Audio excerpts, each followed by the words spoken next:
الحمد لله نحمده ونستعينه ونستغفره ونعوذ بالله من شرور أنفسنا ومن سيئات أعمالنا من يهده الله فلا مضل له ومن يضلله فلا هادي له ونشهد أن سيدنا وسندنا وحبيبنا وقريبنا ورعوفنا وأعلانا وأولانا وملجانا محمدا عبده ورسوله. أما بعد فأعوذ بالله من الشيطان الرجيم.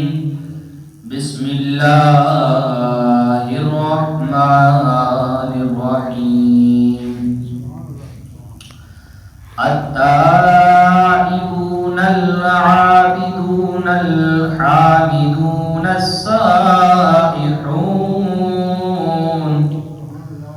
السائحون الراكعون الساجدون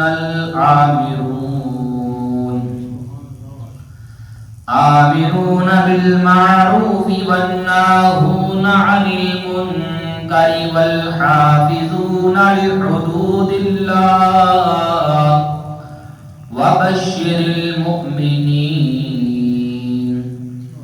آمنت بالله صدق الله مولانا العظيم ببركته إن الله وملائكته يصلون على النبي يا أيها الذين آمنوا صلوا عليه وسلموا تسليما. اللهم صل على سيدنا ومولانا محمد وعلى آل سيدنا ومولانا محمد وبارك وسلم. محبت کے ساتھ پڑھیں الصلاۃ والسلام علیک یا سیدی یا رسول اللہ وعلی آلک واصحابک یا سیدی یا حبیب اللہ. الصلاۃ والسلام علیک یا سیدی یا سید المرسلین وعلی آلک واصحابک یا سیدی یا رحمۃ للعالمین. الصلاۃ والسلام علیک یا سیدی یا سید المرسلین وعلی آلک واصحابک یا سیدی یا خاتم النبیین. تمام تعریفیں اس خالق کائنات کے لیے جو ہماری شہرت سے بھی زیادہ قریب ہے. درود لامحدود بے شمار انگنت بغیر گنتی کے بغیر حساب کے آمینہ کے لال نور مجسم نیر اعظم ہادی السبل ختم الرسل احمد مجتبی محمد مصطفیٰ صلی اللہ تعالی علیہ وآلہ وسلم کی بارگاہ میں کہ جن کا آنا اس دنیا کی تخلیق کا باعث بنا. میرے محترم بزرگوں اور معزز دوستوں، جو آیت کریمہ تلاوت کی ہے اس کا ترجمہ یہ ہے: یہی لوگ ہیں توبہ کرنے والے، عبادت کرنے والے، حمد کرنے والے، روزے رکھنے والے، رکوع کرنے والے، سجدہ کرنے والے، نیکی کا حکم دینے والے اور برائی سے روکنے والے اور اللہ کی حدود کی حفاظت کرنے والے اور آپ صلی اللہ تعالی علیہ وآلہ وسلم ایمان والوں کو خوشخبری سنا دیں. حضرات محترم، اس آیت میں مومنوں کی صفات بیان کی گئی ہے. پہلی صفت التائبون، کرنے والے مومن پر لازم ہے کہ وہ اپنے گناہوں کی توبہ کرے۔ توبہ کا معنی ہے رجوع کرنا، یعنی لوٹنا۔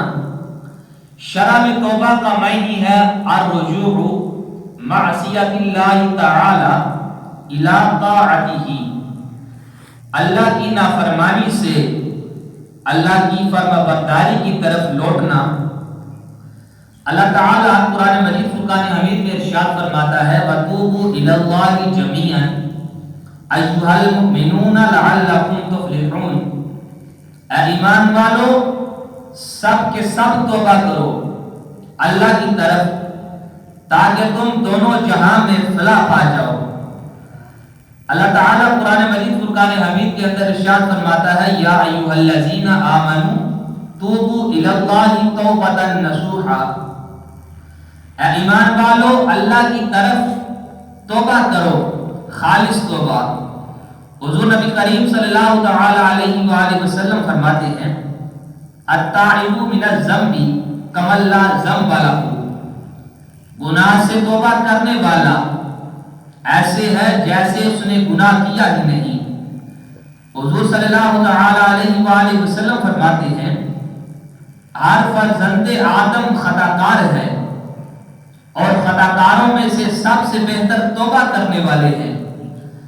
حضور صلی اللہ تعالی علیہ وآلہ وسلم ارشاد فرماتے ہیں بے شک اللہ عز و جل بندے کی توبہ اس وقت تک قبول فرماتا ہے جب تک اس پر حالت نزا طاری نہ ہو۔ نبی کریم صلی اللہ تعالی علیہ وآلہ وسلم ارشاد فرماتے ہیں اللہ تعالی رات کو اپنا ہاتھ پھیلاتا ہے کہ دن کو گناہ کرنے والا توبہ کر لے، اور دن کو اپنا ہاتھ پھیلاتا ہے کہ رات کو گناہ کرنے والا توبہ کر لے۔ حضور نبی کریم صلی اللہ تعالی علیہ وآلہ وسلم ارشاد فرماتے ہیں اللہ کی قسم اللہ تعالی اپنے بندے کی توبہ سے خوش ہوتا ہے۔ تم میں سے آدمی زیادہ جو اپنے اونٹ کو کسی بیابان جنگل میں اونٹ گم کر کے پھر اسے پالے۔ حضور نبی کریم صلی اللہ تعالی علیہ وآلہ وسلم ارشاد فرماتے ہیں بے شک مومن جب گناہ کرتا ہے تو اس کے دل میں ایک سیاہ نقطہ آ جاتا ہے، پس اگر توبہ کر لے، گناہ کو ترک کر دے اور استغفار کرے تو اس نقطے کو اس کے دل سے صاف کر دیا جاتا ہے۔ اگر وہ گناہ میں زیادتی کرے تو یہ نقطہ بھی بڑھا دیا جاتا ہے یہاں تک کہ اس کے دل پر چھا جاتا ہے۔ یہی وہ ارمان ہے جس کا اللہ تعالیٰ نے اپنی کتاب میں ذکر فرمایا ہے کلا بل ران علی قلوبہم۔ حضور نبی کریم صلی اللہ تعالی علیہ وآلہ وسلم نے فرمایا جب کسی مسلمان کی آنکھوں سے خوف خدا کی وجہ سے مکھی کے سر کے برابر آنسو کا ایک قطرہ گرتا ہے اور وہ چل کر اس کے چہرے پر آ جاتا ہے تو اللہ اس پر دوزخ کی آگ کو حرام کر دیتا ہے۔ ان احادیث سے معلوم ہوا اللہ تعالیٰ کو مومن کی توبہ بہت پسند ہے، مومن کی توبہ سے اللہ تعالیٰ خوش ہوتا ہے۔ سرکار مدینہ صلی اللہ تعالی علیہ وآلہ وسلم فرماتے ہیں پہلے امتوں میں ایک شخص تھا جو بڑا گناہگار تھا، سیاہکار تھا، جس نے 99 قتل کیے تھے۔ ایک دن اس کے دل میں خیال پیدا ہوا کہ میں بڑا گناہگار ہوں، مجھے اپنی بخشش کا سامان کرنا چاہیے۔ ایک عالم کے پاس گیا اور اسے کہا میں نے 99 قتل کیے ہیں، کیا میری کوئی بخشش کی صورت ہو سکتی ہے؟ اس عالم نے کہا ہماری اس بستی سے نکل جاؤ، کہیں تمہاری نحوست کی وجہ سے ہم پر عذاب نہ آ جائے، تمہاری توبہ قبول نہیں ہو سکتی۔ اس قاتل کو غصہ آ گیا، اس نے اس عالم کو بھی قتل کر دیا اور 100 پورے کر دیے۔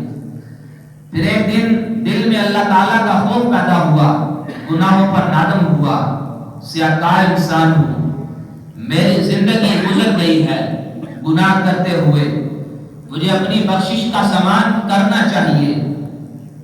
پھر ایک عالم کے پاس گیا اور عرض کی حضرت میں نے 100 آدمی ناحق قتل کیے ہیں، کیا میری بھی بخشش ہو سکتی ہے؟ اس عالم نے کہا ہاں ہو سکتی ہے، توبہ کا دروازہ کھلا ہوا ہے، اللہ بڑا کریم ہے، ستار ہے، غفار ہے، غفور الرحیم ہے۔ تم سچے دل سے اللہ تعالیٰ کی بارگاہ میں توبہ کرو، اللہ تمہیں بخش دے گا۔ بندہ وہ کون سا ہے جو گناہ سے بے قصور ہے؟ بندہ وہ کون سا ہے جو گناہ سے بے قصور ہے؟ اگر بخشش دے تو کیا تیری رحمت سے دور ہے؟ اللہ کریم تو بندے کی توبہ پر خوش ہوتا ہے۔ سیاہکار گناہگار خوش ہو گیا اور آنکھوں سے آنسو آ گئے، آنکھیں اشک بار ہوگی، اپنے گناہوں سے اس نے معافی مانگی۔ اس عالم نے کہا بیت المقدس کی طرف چلے جاؤ، وہاں پر اللہ کے نیک اور صالح بندے رہتے ہیں، ان کے ہاتھ پر جا کر سچے دل سے توبہ کرو، ان کی صحبت میں رہو، نیک عمل کرو، اللہ تعالیٰ تمہیں بخش دے گا۔ وہ گناہگار توبہ کی نیت سے چل پڑا، ابھی پہنچا نہیں تھا کہ راستے میں ہی اسے موت آ گئی۔ جنت کے فرشتے بھی آ گئے اور دوزخ کے فرشتے بھی آ گئے۔ دوزخ کے فرشتوں نے کہا یہ 100 آدمیوں کا قتل ہے، اسے ہم لے جائیں گے۔ جنت کے فرشتوں نے کہا یہ توبہ کی نیت سے صالحین کے پاس جا رہا تھا، اسی لیے ہم اسے لے جائیں گے۔ اللہ تعالیٰ نے ارشاد فرمایا تم زمین کو ناپ لو، اگر در کے قریب ہے تو دوزخ کے فرشتے لے جائیں، اگر صالحین کی بستی کے قریب ہے تو جنت کے فرشتے لے جائیں۔ فرشتوں نے جب زمین کو ناپا تو وہ شخص صالحین کی بستی کے قریب تھا، اسی لیے جنت کے فرشتے لے گئے۔ اللہ تعالیٰ نے اس کی مغفرت کر دی، اسے بخش دیا۔